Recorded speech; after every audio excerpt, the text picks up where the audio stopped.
Bridget, confidence coach for women, here to help you get your ish together.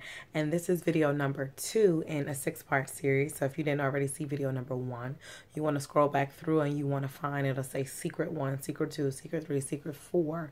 And this video series, for all my fierce ladies out there, is focusing on the success secrets, right, of women who are fiercely free, right? They have freedom to be unapologetic, right, and to do whatever they want.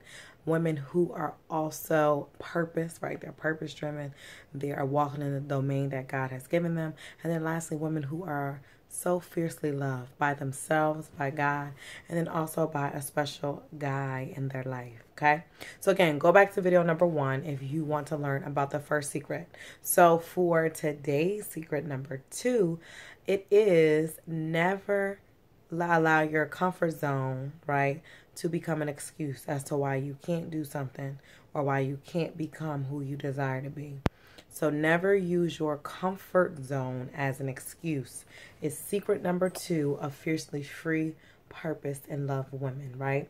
And if you think about women, right, who've come before us, women who are here now, who are doing the damn thing, right? Who are, maybe that's Hillary Clinton, maybe that's Michelle Obama, maybe it's Rosa Parks, right? Maybe there are other women locally that you know, right? And against all odds, right, they've been able to shine. They might have had a crazy life, but despite that fact, right, they stepped out of comfort zone and moved into a new dominion. They moved into a new domain. They moved into new spaces and new places and been able to accomplish things because they stepped out of that comfort zone. There's not a woman alive who does not have to step out of her comfort zone, right? And if you're really doing this whole life thing right, you're going to be stepping out of your comfort zone all the damn time, right? So what do you do when it's time for you to step up, right? And there's no magic formula for this particular secret, but it's one that you really have to hone. Because if you're watching this, one thing I know for sure is that you allow your comfort zone to keep you in the comforts of where you are.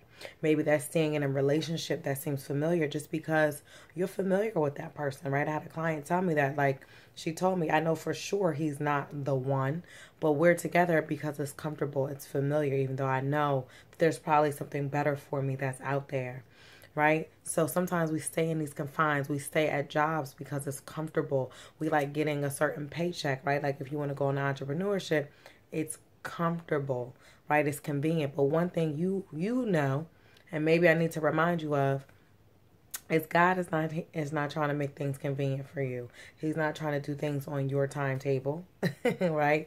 He's not trying to make everything, not that he's trying to make things hard for you, but if he needs you to move in a certain direction, he's going to make things uncomfortable, right?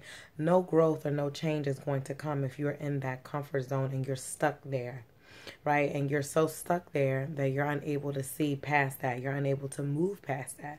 Imagine if some of the most fierce, successful, and confident women that we know, whether they're celebrity, whether they're famous, whether it's a historical figure, whoever it might be, imagine if they didn't step out of that comfort zone.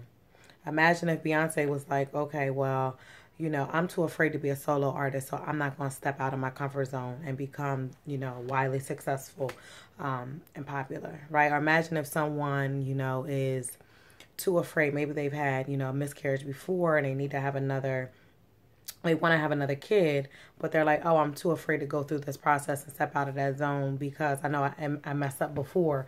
It can't possibly work again, right? That's you staying into the confines of where you are. So again, you need to not use your comfort zone as an excuse. And one of the easiest ways to do that, number 1, and in the first part of my book, Born Fierce, How to Unleash the Confident Woman Within, the first part of this is honoring your calling. That's the calling from God. And that means honoring the call means simply surrendering to what it is that he has for you. When you do that, it'll make it easier to step out. And second, take action. If you take action, you will step out of that comfort zone.